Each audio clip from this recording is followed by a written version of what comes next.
Hello everyone, welcome back. आज के इस वीडियो में हम सीखेंगे आरएसआई डाइवर्जेंस एंड मैकडी को मिला के किस तरीके से हम स्विंग ट्रेडिंग या पोजिशनल ट्रेडिंग कर सकते हैं। तो इसमें मैं आपको बताऊंगा किस तरह से हमें बहुत आसानी से अच्छी अपॉर्चुनिटीज़ हम आइडेंटिफाई कर सकते हैं चार्ट पे आरएसआई डाइवर्जेंस और मैकडी की मदद से। तो सबसे पहले यहाँ पे मैकडी के बारे में जानते हैं। मैकडी होता क्या है? मैकडी का फुल फॉर्म होता है मूविंग एवरेज कन्वर्जेंस डाइवर्जेंस। एक मोमेंटम इंडिकेटर है और ये स्ट्रेंथ मेजर करता है। टू मूविंग एवरेज एक्सपोनेंशियल को मिला के बनता है, जिसमें 12 EMA और 26 EMA होते हैं।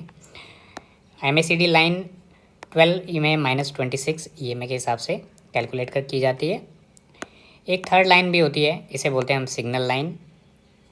ये 9 EMA की होती है। The histogram shows the difference between McD line and signal line. आगे हम चार्ट में देखेंगे किस तरह से दिखता है। एक हिस्टोग्राम होता है जो मैकडी और सिग्नल लाइन के डिफरेंस को वहाँ पे इंडिकेट करता है। एक वहाँ पर जीरो लाइन भी होती है, और जब मैकडी जीरो से ऊपर होता है तो उसे हम अपवर्ड मूवमेंट कहते हैं, और जब मैकडी जीरो से नीचे होता है तो उसे हम डाउन ट्रेंड या डाउनवर्ड मूवमेंट कहते हैं। ये ट्रेडर को स्पीड और डायरेक्शन समझने में मदद करता है जिस भी स्टॉक या इंडेक्स में हम लगाते हैं। तो ये है बेसिक जानकारी। आगे हम देखते हैं चार्ट में किस तरह से इसको लगाते हैं। कोई भी आप चार्ट ले लीजिए, उसमें आप जैसे ही जाएंगे इंडिकेटर सेक्शन में, वहाँ पर आपको MACD टाइप करना है। जैसे MACD टाइप करेंगे आपको इस तरह से एक इंडिकेटर दिखेगा, मूविंग एवरेज कन्वर्जेंस डाइवर्जेंस करके। इसको आप जैसे ही ऐड करते हैं तो आपको चार्ट में इस तरह से नज़र आ जाता है। तो ये वाला हमारा जो इंडिकेटर है, इसे मैकडी या MACD इंडिकेटर कहते हैं। तो इसमें हमने बात करी थी, दो लाइन्स हैं यहाँ पर और एक है हिस्टोग्राम। हिस्टोग्राम का मतलब है यहाँ पर ग्रीन और रेड कलर के आपको एक कैंडल्स दिख रही हैं, इनको हम हिस्टोग्राम बोलते हैं। इनके बीच में एक लाइन भी है जो इनको कनेक्ट कर रही है इस तरह से, इसे बोलते हैं हम जीरो लाइन। तो जब भी जीरो लाइन से ऊपर को कैंडल बनती हैं जैसे ये, तो हमें ये दिखाता है कि प्राइस का अपवर्ड मूवमेंट स्टार्ट हो रहा है। जैसे ही ये रेड कलर की नीचे को बनती है, वैसे हमें पता चलता है कि ये डाउनवर्ड मूवमेंट हो रहा है। तो दो तरह के मूवमेंट यहाँ पर हिस्टोग्राम हमको दिखाते हैं। उसके अलावा जो दो लाइन्स हैं, इनका मतलब मैं समझा देता हूँ। यहाँ पर जो ब्लू कलर की लाइन है, इसे हम बोलते हैं McD line, MACD, McD line. और जो ऑरेंज कलर की यहाँ पर लाइन है, इसे बोलते हैं हम सिग्नल लाइन। तो बेसिकली हम इसमें देखते क्या हैं, जैसे जैसे प्राइस मूव करता है इस तरह से इसमें लाइन आगे मूव करती हैं और एक दूसरे को क्रॉस करती हैं, और हिस्टोग्राम के यहाँ पर बार बनते हैं। तो इनका मतलब ये होता है, जब आप देखेंगे मैकडी लाइन सिग्नल लाइन को यहाँ पे क्रॉस कर रही है, ये कहाँ पर क्रॉस कर रही है उसका अलग मतलब होता है, और हिस्टोग्राम किस साइड में बन रहे हैं। कभी ये ऊपर से नीचे को क्रॉस करती है, कभी नीचे से ऊपर को करती है। जैसे मैंने बताया, यहाँ पर दो EMA हैं और एक सिग्नल लाइन है, तो तीन लाइनों का यहाँ पे कॉम्बिनेशन है। इसको हम एडिशनल कन्फर्मेशन की तरह काम करेंगे। बेसिकली हम यहाँ पर RSI डाइवर्जेंस को स्पॉट करेंगे चार्ट पर, और डाइवर्जेंस हमारा कितना रियल हो सकता है या फेक तो नहीं है, इसको वैलिडेट करने के लिए हम यहाँ पर मैकडी का यूज़ करेंगे। साथ ही साथ हम सपोर्ट एंड रेजिस्टेंस, जैसे कि पिछले वीडियो में मैंने बताया कि किस तरह से सपोर्ट एंड रेजिस्टेंस को हम यूज करके अच्छा कंफर्मेशन ले सकते हैं। यहाँ पर हम मैकडी की मदद से अच्छा कंफर्मेशन लेंगे, सो दैट हम जो भी ट्रेड ले रहे हैं वो हमारा फेल ना हो पाए। तो यहाँ पर कुछ देख लेते हैं ये कॉम्बिनेशन किस तरह से सेटअप काम करता है। हम यहाँ पर डेली या 4 आवर का चार्ट यूज़ कर सकते हैं, तो डेली ज़्यादा रिलायबल रहता है 4 आवर से। RSI डिफ़ॉल्ट सेटिंग हम यूज़ करेंगे 14 पीरियड की, और मैकडी का यहाँ पर आप देखेंगे 12, 26 और 9, जो ये सिग्नल लाइन है ये 9 की रहेगी ऑरेंज लाइन, और 12 और 26 ये EMA है। इनका जो क्रॉस ओवर होता है वहाँ पे MACD बनता है, तो इस तरह से इसे MACD लाइन बोलते हैं। लुक फॉर प्राइस नियरिंग की सपोर्ट एंड रेजिस्टेंस और ट्रेंड लाइन। तो जैसे कि हमने कई सारे पीछे वीडियोज़ बनाए जिनमें हमने देखा कि हमें जो डाइवर्जेंस देखने हैं ये कहाँ पर देखने हैं, की लेवल पर। जो की लेवल्स हैं वहाँ पर देखने हैं। हमारे की लेवल क्या हो सकते हैं, सपोर्ट एंड रेजिस्टेंस। तो सपोर्ट एंड रेजिस्टेंस या trend line breakout, trend line के रेजिस्टेंस, इन लेवल पर हमें देखने हैं। इंश्योर लो वॉलेटिलिटी फेज और कंसोलिडेशन बिफोर ब्रेकआउट। जब भी हम ब्रेकआउट की बात करते हैं तो उससे पहले हम कंसोलिडेशन ढूंढते हैं चार्ट पे कि कंसोलिडेशन कहाँ पर हो रहा है। एक्यूमुलेशन एंड डिस्ट्रीब्यूशन, ये भी हम देखते हैं। उसी तरह से हम डाइवर्जेंस को उनके साथ कनेक्ट करते हैं। चार्ट में हम देखते हैं जब हम तीनों चीज़ों को यहाँ पर अप्लाई करते हैं, जिसमें है एक हमारा प्राइस, ये प्राइस चार्ट है, ये है मैकडी डिफ़ॉल्ट सेटिंग, ये है RSI में मैंने एक दो लाइन वहाँ से हटा दी हैं थोड़ा नॉइज़ कम करने के लिए, जो सो दैट आपको स्मूथ RSI लाइन यहाँ पर दिखे। तो यहाँ पर देखिए क्या होता है, जैसे जैसे प्राइस मूव कर रहा है, यहाँ पर स्लाइटली अप ट्रेंड में है, आप देखेंगे RSI भी वैसे ही मूव कर रहा है लगभग। ये नॉर्मल बिहेवियर है। और मैकडी में भी आप देखेंगे जब भी प्राइस ऊपर को जाता है ग्रीन कैंडल्स बन रही हैं, जब थोड़ा सा रिट्रेस होता है रेड कैंडल्स बनती हैं हिस्टोग्राम में, और क्रॉस ओवर होता है फिर ऊपर जाता है। ये पैटर्न चलता रहता है। तो एक नॉर्मल बिहेवियर है प्राइस का। तो हमको क्या ढूंढना है, अब नॉर्मलिटीज़, कि कहाँ पर कुछ चीज़ें अब नॉर्मल हो रही हैं और वहीं पर हमें मिलेगी ट्रेड की अपॉर्चुनिटी, चाहे वो बुलिश हो या बेयरिश हो। RSI डाइवर्जेंस के बारे में थोड़ा सा जान लेते हैं। वैसे हमने कई सारी वीडियोज़ में इसके बारे में बात करी है। जब प्राइस लोअर लो बनाता है और RSI हायर लो बनाता है तो उसे हम बोलते हैं बुलिश डाइवर्जेंस। जब प्राइस हायर हाई बनाता है, RSI लोअर हाई बनाता है, तो उसे बोलते हैं bearish divergence. Bullish divergence down trend में बनेगा आपको, और बेयरिश डाइवर्जेंस अप ट्रेंड में बनेगा। ये ट्रेंड जो होंगे बहुत स्ट्रॉन्ग नहीं होंगे, स्लाइटली अप ट्रेंड और स्लाइटली डाउन ट्रेंड होंगे, या फिर रेंज वाली मार्केट में होंगे। स्ट्रॉन्ग अप ट्रेंड और स्ट्रॉन्ग डाउन ट्रेंड में हम डाइवर्जेंस अवॉइड करते हैं, क्योंकि उसमें फेलियर के चांसेस ज़्यादा होते हैं। कई सारे स्टूडेंट क्वेश्चन करते हैं कि हमारे डाइवर्जेंस इतने फेल क्यों हो रहे हैं। तो हमें कुछ बेसिक चीज़ें समझना बहुत ज़रूरी है जब हम डाइवर्जेंस पे ट्रेड करते हैं, कि पहले हमें मार्केट का ट्रेंड आइडेंटिफाई करना बहुत ज़रूरी है। यदि ट्रेंड बहुत स्ट्रॉन्ग अप ट्रेंड और डाउन ट्रेंड है तो हमारे जो फेलियर के चांसेस होंगे वो बहुत ज़्यादा होंगे।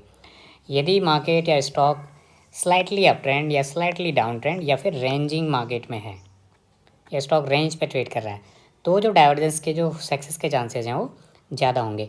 तो यदि हम ये बेसिक चीज़ नहीं ध्यान में रखेंगे और डायरेक्ट हम डाइवर्जेंस पे काम करेंगे और डाइवर्जेंस पे फोकस करेंगे, तो फेलियर के चांसेस बढ़ेंगे और फिर हमको लगेगा कि जो हमारी स्ट्रैटेजी है या जो भी हमने प्लान किया है, हमारा सेटअप, ये काम नहीं कर रहा है। तो कई बार हम आधा अधूरा नॉलेज लेके या कुछ चीज़ें मिस कर जाते हैं, जिसकी वजह से हमारा सेटअप काम नहीं करता है। यदि आप सारी चीज़ें ध्यान में रख के ये सेटअप देखेंगे, जैसे कि मैंने बताया ट्रेंड, और उसके बाद टाइप ऑफ मार्केट, की लेवल्स, उसके बाद क्लियर डाइवर्जेंस, ऐसा नहीं कि छोटे टाइम फ्रेम पे 5 मिनट 10 मिनट के टाइम फ्रेम पे आप डाइवर्जेंस देख रहे हैं, कई बार वो नॉइज़ भी होता है, तो उसकी वजह से भी फेलियर हो सकते हैं। यहाँ पे मैं बेसिकली कोई शॉर्ट टर्म ट्रेडिंग की बात नहीं कर रहा हूँ, इंट्राडे की बात नहीं कर रहा हूँ। यहाँ पर पोजिशनल या फिर स्विंग ट्रेडिंग इस तरह की बात कर रहा हूँ। तो यहाँ पर हमें 4 hour minimum time frame use करना है, नहीं तो डे, मैं डे यहाँ पर प्रेफर करता हूँ जहाँ पर अच्छे सिग्नल जनरेट किए जा सकते हैं। तो कंफर्म डाइवर्जेंस नियर की प्राइस लेवल और ट्रेंड लाइन और की प्राइस लेवल के बारे में हमने बात करी है। Divergence should be clean and not forced, ये बहुत इंपॉर्टेंट चीज़ है। जो डाइवर्जेंस है ये बहुत क्लीन होना चाहिए, फोर्स नहीं होना चाहिए। फोर्स का मतलब है कि हम ज़बरदस्ती कोशिश कर रहे हैं ढूंढने की डाइवर्जेंस, वहाँ पर है नहीं, तो वो बहुत ही क्लीन होना चाहिए। आपको हायर हाईज क्लीन दिखने चाहिए और लोअर लो बन रहे हैं तो बहुत ही क्लीन होने चाहिए। ऐसा नहीं कि 2-3 कैंडल में ही आप डाइवर्जेंस ढूंढ रहे हैं। तो इसके बारे में डिटेल में मैंने वीडियो बनाई है काफ़ी लंबी, कि कैसे डाइवर्जेंस स्पॉट करना है और क्या गलतियाँ हम करते हैं, वो भी आप मेरे चैनल में नीचे देख सकते हैं। Mark divergence zone and wait for MACD validation. तो मेनली इस जो वीडियो का मकसद है ये है कि हमें डाइवर्जेंस जोन मार्क करने हैं और मैकडी का वैलिडेशन देखना है, उसके बाद ही हम आगे कुछ प्लान कर पाएंगे। तो यहाँ पर एक चार्ट है जहाँ पर हमें क्लियर डाइवर्जेंस दिख रहा है, तो इसके बारे में थोड़ा सा बात कर लेते हैं। यहाँ पर आप देखें, यहाँ पर एक लो बनाया है और अगला लो आप देख सकते हैं किस तरह से यहाँ पर बना हुआ है। ये क्या है, ये आपको कौन सी कंडीशन दिख रही है, जब लो है और हायर लो है और नीचे साइड में लो है एंड लोअर लो है। ये है आपका हिडन बुलिश डाइवर्जेंस। हमने एक वीडियो भी बनाई है इसके बारे में डिटेल, तो आप देख सकते हैं कि हिडन जो बुलिश डाइवर्जेंस हैं ये किस तरह से काम करते हैं। ये ट्रेंड को कंटिन्यू करने में मदद करते हैं। आगे हम देखते हैं कि कैसे बुलिश और बेयरिश डाइवर्जेंस को हम डिफ्रेंशिएट यहाँ पे करेंगे। तो यहाँ पर हम देखते हैं क्लियर बुलिश डाइवर्जेंस। तो क्या क्या हमने बातें करी थी कि जो डाइवर्जेंस होना चाहिए बहुत ही क्लियर होना चाहिए। यहाँ पर प्राइस में आप देखिए, ये पॉइंट है, ये बी पॉइंट है, इसमें क्लियर दिख रहा है कि ये वाला जो लो है और ये वाला लो है इससे लो है, यानी लो एंड लोअर लो प्राइस में बन रहे हैं। और यहाँ पर RSI में क्या बन रहे हैं, ये लो बना इसका हायर लो, तो यहाँ पर क्लियर बुलिश डाइवर्जेंस बन रहा है। प्राइस लोअर लो बना रहे हैं और जो RSI है ये हायर लो बना रहा है। तो इस तरह की हमें क्लियर डाइवर्जेंस चाहिए। हमें इस तरह के छोटे छोटे पॉइंट को डाइवर्जेंस नहीं मानना है, या इस तरह से छोटे छोटे जहाँ पर कुछ क्लैरिटी नहीं है। बिल्कुल हायर हाई हायर लोज इस तरह से क्लियर होने चाहिए, जैसे ये हमें यहाँ पर दिख रहे हैं टिप्स और लोज। इस तरह से हमें स्पॉट करने हैं डाइवर्जेंस। तो डाइवर्जेंस हमको समझ में आ गया कि कैसे हमें स्पॉट करने हैं। यदि आपको और डिटेल में सीखना है तो मेरी और वीडियो देख सकते हैं डाइवर्जेंस से रिगार्डिंग। अब मैकडी का क्या कन्फर्मेशन है और क्या एग्जीक्यूशन प्रोसेस है, ये अनदर इंपॉर्टेंट पॉइंट है। क्योंकि हमने डाइवर्जेंस स्पॉट कर लिया है और डाइवर्जेंस हमने सपोर्ट लेवल के आसपास स्पॉट किया है। जैसे कि आप देख सकते हैं यहाँ पर, आप यदि ट्रेंड लाइन की मदद करेंगे या एक हॉरिजॉन्टल भी देखेंगे तो एक सपोर्ट जोन आपको क्लियरली नज़र आएगा। तो सपोर्ट जोन के आसपास आपने डाइवर्जेंस देख लिया है, क्लियर डाइवर्जेंस है। अब मैकडी का इसमें क्या रोल है और कैसे मैकडी वैलिडेट करेगा ट्रेड, इसके बारे में देखते हैं। Look for MACD crossover in the direction of RSI divergence. Histogram shift from negative to positive. Opportunity form after RSI divergence and MACD signal align. Opportunity वहाँ पर कब बनेगी, जब RSI डाइवर्जेंस और मैकडी सिग्नल अलाइन करेंगे, दोनों एक साथ एक लाइन में होंगे। तो उस लाइन में जो प्राइस आएगा उसके आसपास हमें अपॉर्चुनिटी देखनी है। Structure target using recent swing low, swing high and Fibonacci zone.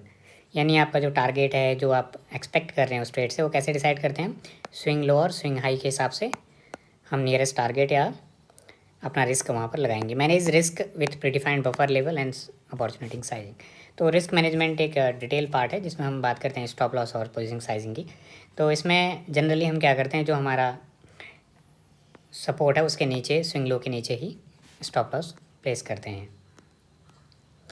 तो यहाँ पर आप देख सकते हैं एग्जाम्पल, एक और चार्ट का मैं आपको दिखाता हूँ। यहाँ पर हम देखते हैं एक स्टॉक है, इसमें हमने डाइवर्जेंस स्पॉट किया था अभी। तो RSI और प्राइस का हमने यहाँ पे देखा कॉम्बिनेशन। अब हमने यहाँ पर मैकडी भी ऐड कर लिया है एडिशनल कंफर्मेशन के लिए। ये पॉइंट A था, ये B पॉइंट था, यहाँ पर हमारा ये सपोर्ट है, यानी की लेवल की जो हम बात कर रहे थे वो भी यहाँ पर है। RSI में भी क्लियर डाइवर्जेंस है, यहाँ पर प्राइस बना रहा है लोअर लो और RSI बनाया है हायर लो। तो कंडीशन परफेक्ट है। और मैकडी यहाँ पे कैसे रोल प्ले करेगा और मैकडी की मदद से हम कैसे वैलिडेट करेंगे इसको, यहाँ पर आप देखिए मैकडी ने क्या किया है। यहाँ पर इस लाइन को आप देख सकते हैं, इसके आसपास ये डाइवर्जेंस हमें पता चल रहा है। उसके बाद में क्या हुआ है, मैकडी में जो हिस्टोग्राम है ये आपको ग्रीन बनने यहाँ पर दिखने लग गए हैं, ग्रीन यहाँ पे कैंडल्स बनने लग गई है। तो एक क्लियर साइन है कि मूवमेंट अब अपवर्ड है, क्योंकि ये जो लाइन है ये जीरो लाइन है, हमने अभी देखा था। और यहाँ पर मैकडी और सिग्नल लाइन में क्या हो रखा है, ये जो ब्लू लाइन है इसने सिग्नल लाइन को क्रॉस कर दिया है इस तरह से यहाँ पर है। तो ये हमें एक एडिशनल वैलिडेशन दे रहा है कि जो आपका डाइवर्जेंस है ये एक्यूरेट है, इसके पास होने के चांसेस बहुत ज़्यादा हैं, हाई प्रोबेबिलिटी है। तो मैकडी यहाँ पर हमें डबल कंफर्मेशन दे रहा है, पहला यहाँ पर सिग्नल लाइन से, दूसरा हिस्टोग्राम से, और तीसरा हमने देखा ये प्राइस और RSI का यहाँ पर कॉम्बिनेशन, यानी जो डाइवर्जेंस हमने स्पॉट किया है। तो इस तरीके से हम मैकडी की मदद से वैलिडेट कर सकते हैं जो भी हमारा सेटअप है RSI डाइवर्जेंस का। तो बहुत ही इजी है ये, इसमें कोई कॉम्प्लिकेशन नहीं है, कोई बड़ा ऐसा टफ़ काम नहीं है, ये बहुत ही बेसिक चीज़ें हैं और बहुत ही बेसिक रूल्स हैं। यदि हम उनको फॉलो करते हैं तो इतना डिफ़िकल्ट नहीं है कि चीज़ों को हम सही जगह पे स्पॉट कर पाएँ। बस हमें कुछ चीज़ें नोट करनी है, जैसे मैं बार बार रिपीट करता हूँ कि हम डाइवर्जेंस की बात करें तो ट्रेंड, उसके बाद की लेवल्स, उसके बाद की लेवल में हमारा सपोर्ट एंड रेजिस्टेंस। एक एडिशनल चीज़ हम देख सकते हैं कैंडल्स, यदि आपको कैंडलस्टिक पैटर्न समझ में आते हैं तो वो भी हम देख सकते हैं। यहाँ पर कुछ ऐसा रिवर्सल तो नहीं बन रहा है कैंडलस्टिक पैटर्न्स। उसके बाद यहाँ पर आप देखें डाइवर्जेंस RSI का क्लियर है, मैकडी का कंफर्मेशन है। तो यहाँ पर आपके 3 से 4 कंफर्मेशन मिल चुके हैं और उसके बाद आप प्राइस में भी देखेंगे तो अच्छा रिजल्ट यहाँ पर देखने को मिल रहा है। तो एक बड़ा सा यहाँ पर पोटेंशियल टारगेट हमें यहाँ पर मिला है। तो कई बार जो फेल होते हैं वो कहाँ पे होते हैं, जब हम चीज़ें गलत स्पॉट कर लेते हैं या आधी अधूरी चीज़ें हम देख लेते हैं, या हम जल्दी जंप कर लेते हैं ग्रीड के चक्कर में या फोमो के चक्कर में कि ये अपॉर्चुनिटी कहीं मिस ना हो जाए। तो मिस जजमेंट या जल्दीबाजी की वजह से गलतियाँ हो सकती हैं, फिर हमें अपने सेटअप पे डाउट होने लगता है। तो ऐसा नहीं है, चीज़ें काम करती हैं, सालों से करती आई हैं, कई 100 साल से करती आई हैं। तो यदि हम सारी चीज़ें एक्यूरेटली देखें तो प्रोबेबिलिटी बहुत ज़्यादा हो जाती है कि हमारे फेवर में हमारा ट्रेड जाए। तो इस वीडियो में इतना ही। वीडियो को देखने के लिए बहुत बहुत धन्यवाद। यदि आपकी कोई क्वेरी है, कोई चीज़ यदि आपको समझ में नहीं आई तो आप मुझे कमेंट कर सकते हैं। वीडियो देखने के लिए बहुत बहुत धन्यवाद।